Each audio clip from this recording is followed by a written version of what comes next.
Hello everyone, ito ang ating mga gagamiting sangkap sa ating lulutuing ulam ideas ngayon. So ayan, maraming kamatis, sibuyas, bawang at syempre meron din tayo dyan siling labuyo. Pero pag hindi kayo nagsili, wag nyo nang lagyan. At ito naman ang ating lulutuin, ayan, gulay na repolyo na gayat na natin yan. At syempre naugasan din natin yan na mabuti. Meron din tayo ditong tokwa. So ayan, tokwa ang ihalo natin dyan.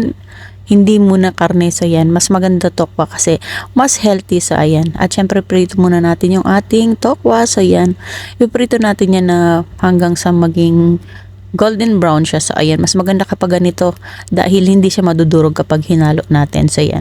At syempre nagisa na rin ako ng mga sangkap, sibuyas, bawang. Ayan, dyan ako nagisa sa pinagprituhan ng tokwa. So yan, gisa-gisa muna natin yung ating mga sangkap at igigisa din muna natin yung ating kamatis. So yan, ginigisa ko yan ng maigi at pinapalambot ko talaga yan, dinudurog ko yan na sadya kasi mas maganda kapag durog yung kamatis na at mas lumalabas yung kanyang katas. At eto na nga, nilagay na natin yung ating gulay na repolyo.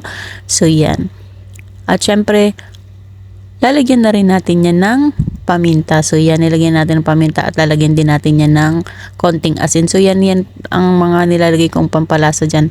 Asin lang at paminta ay talaga namang okay na yan. Hindi na ako naglalagay ng marami pang pampalasa kasi nga syempre mas healthy kung ganito lang na mga luto. Walang maraming pampalasa kasi syempre nagkakaedad na tayo. Kailangan na natin maingat sa ating mga kinakain. So ayan, nilagyan natin yan ng konting tubig. Yung sakto lang para mas waluto yung ating gulay. So ayan, nalagay na rin natin yung ating tokwa at syempre haluin lang natin yan at pakukuloyin ng mga ilang minuto hanggang sa mag-absorb yung lasa ng mga sangkap sa ating tokwa. So yan, pakuloyin lang natin ng mga ilang minuto at nahalo na rin natin yan. Mabilis lang naman yan kasi nga luto na yung ating tokwa at yung gulay na repolyo ay mabilis lang naman yan maluto. So yan, kaya konting pakulo na lang yan.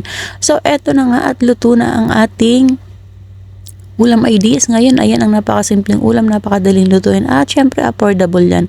At higit sa lahat, masarap at masustansya. So yan, ang aking own recipe, ang aking own version ng ginisang repolyo with tokwa na talaga namang magugustuhan ninyo at talagang pasok na pasok sa inyong mga budget. So yan, thank you for watching everyone and don't forget to follow and share para mas marami pa kayong ulam ideas na matutunan dito sa